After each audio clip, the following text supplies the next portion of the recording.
Dr. Mindy here, and on this video, we're going to talk about carb cravings because this is huge for those of you that are building a fasting lifestyle. I want you to master those carb cravings, and I'm going to show you the secret on this video. And those of you that are new to my channel, welcome. Hit the subscribe button and the notification bell and join us. We're on a journey of changing the world's health through fasting. Super excited you're here. Let's dive in. Okay. Carb cravings. Here's the first thing I want you to know. It's not your fault. And it's your responsibility to change it. So we've got a little bit of both of those things going on here. When you are craving carbs, the first thing I want you to realize is that you can retrain your body to not crave carbs. And you're going to do that by implementing 3 key things. But these key things, these 3 things may be easy and they may be difficult depending on what's going on in your body. So like all of my videos, what I'm focused on is giving you a formula that you can step into to change some of these behaviors like craving carbs, but also make sure that you know that each one of these things may have 10 or 15 different tasks or tools that you're going to need to implement to be able to overcome the hurdles that can happen with a body that craves carbs. Let me simplify it. Here are the 3 things. First, you might need to stabilize your blood sugar. So let's take the donut, for example. I love to go after the donut because nothing is going to give you more continued insulin resistance and carb craving like a flippin' donut. It's got the wrong oils, it's got sugars, and it's got flours. What happens when you put that wicked combination together is you get this huge spike of blood sugar.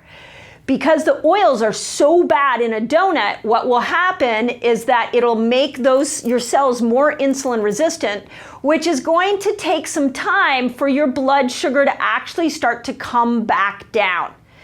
When your blood sugar starts to come down, it's going to go down to a new low. And when it hits that low, your body's going to say, hey, danger, what we've got going on here is the blood sugar dropped too low. You might want to eat a carb to get it back up. So what ends up happening is you end up on this high, low, high, low, high, low. A lot of you that are having a sugary cereal in the morning, you're having a donut in the morning, you'll notice you start to become hungry around 10 a.m. and maybe even again then at noon because your blood sugar is doing this up and down all the time. So we want to end that. We want to stop that. And here's how you do it.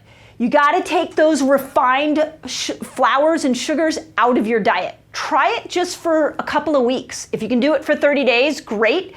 And take all the toxic oils out of your diet. Take those 2 things out, and all of a sudden you are off this roller coaster of up, down, and your blood sugar is going to stay more stable throughout the day.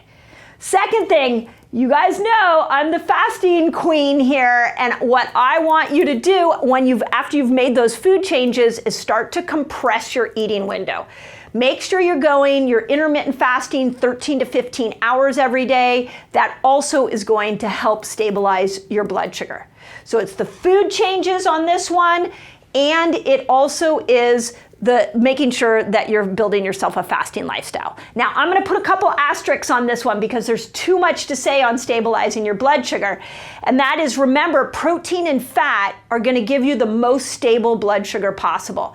So what I do clinically a lot of times with patients is that if they're struggling to fast the next morning, they're craving a carby breakfast, is we look at dinner the night before and we start to put protein and fat into dinner. That makes the carb cravings the next day much easier.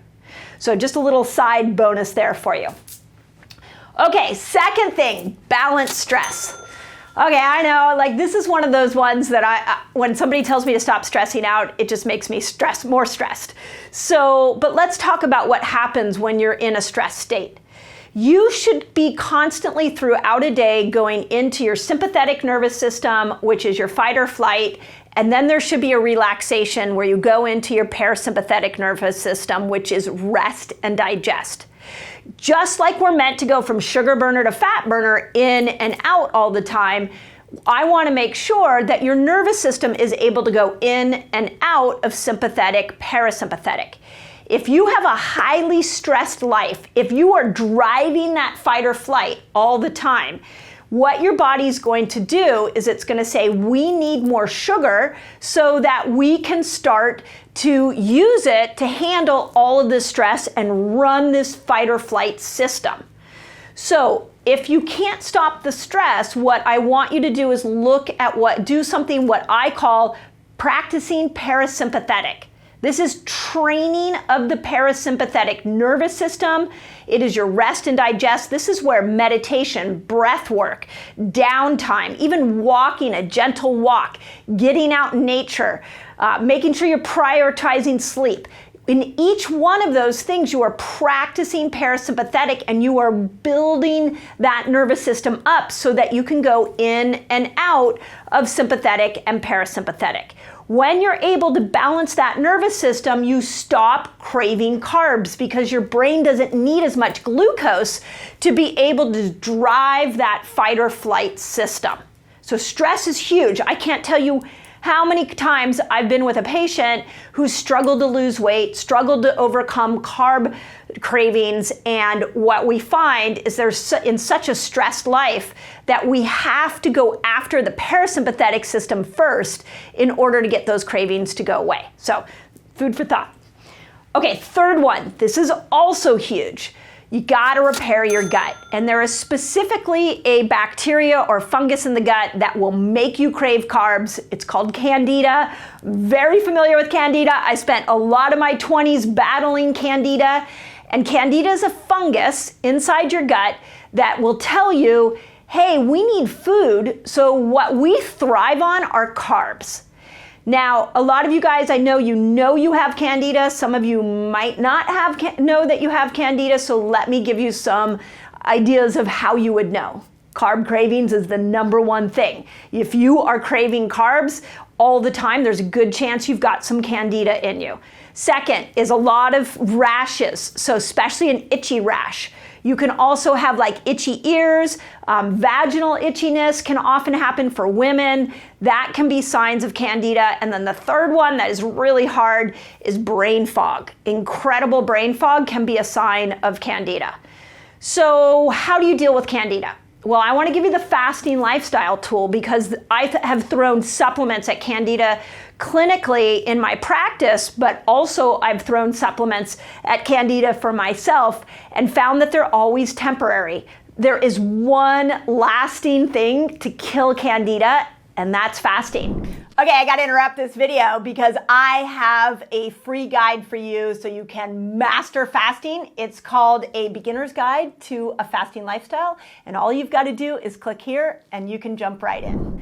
You wanna throw in more of those 24-hour fasts because with the 24-hour fast, you're rebooting your microbiome. You're getting a better mucosal lining in there. Hopefully you all know this. If you don't know it, go back and watch some of the videos I've done on gut health. So the longer fast will help, and in that 24-hour period, what's gonna happen is you are going to kill the Candida. There will be a die-off reaction. Now, I want to give you a little trick that I don't talk about on every video. I'm pretty excited to share with you. If you are not watching your tongue while you're fasting, I'd start watching your tongue, especially if you have carb cravings. And here's why. As you start to fast, you will often see a yellow hue on the middle of your tongue. Sometimes it's the whole tongue. Some of you might, as you fast, see a black line down the middle. Some of you might see a white furry coat. This is all signs of Candida. And the longer that you fast, the more you will see the color changes on the tongue. Those of you that do 3-day water fasts, this is an incredible time to watch your tongue because you'll see it go from yellow, black, white, and then you'll see it turn to pink as the fast goes on. The other trick you can do is you can go and look at your morning tongue. Before you brush your teeth, look at your morning tongue. What is it doing? What is on there?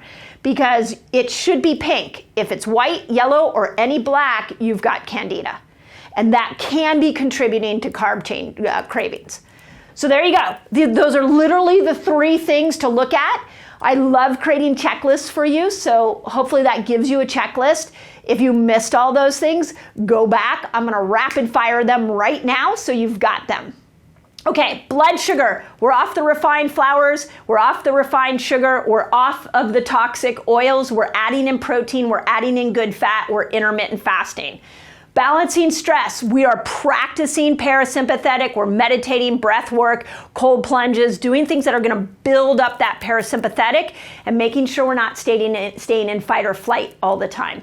And gut repair, we are fasting more so that we can kill any candida. We are looking at our tongue to see if we have candida, and we are going back to the diet, pulling the things that feed candida out of the picture so that we can kill candida for good and the cravings can stop. Boom, there you go, that's your list. As always, I hope that helps. What I'd love in your comments, I'd love to know if you've been building a fasting lifestyle, if you've seen your carb cravings go away. I want you guys I want our community to see that, because I'll tell you, I spent years treating candida with supplements. I don't treat it with supplements anymore. My tongue doesn't turn yellow anymore because of fasting. That's how powerful it is. And if you need more help with this, this is what we're doing in my Reset Academy. Just put Reset Academy in your note or in your comments and my team will send you a link. We're helping you master this fasting lifestyle there. This is not your fault. You've just trained yourself to your body to crave this. You can untrain it as well. As always, I hope that helps. Okay, are you fasting and you're still not losing weight? Check out this video because you might be missing a key part of your fasting experience that's gonna unlock weight loss. So if you think about it, all the humans that emerged out of that time have the gene that allows us to go without food, and that gene they believe is in all of us today.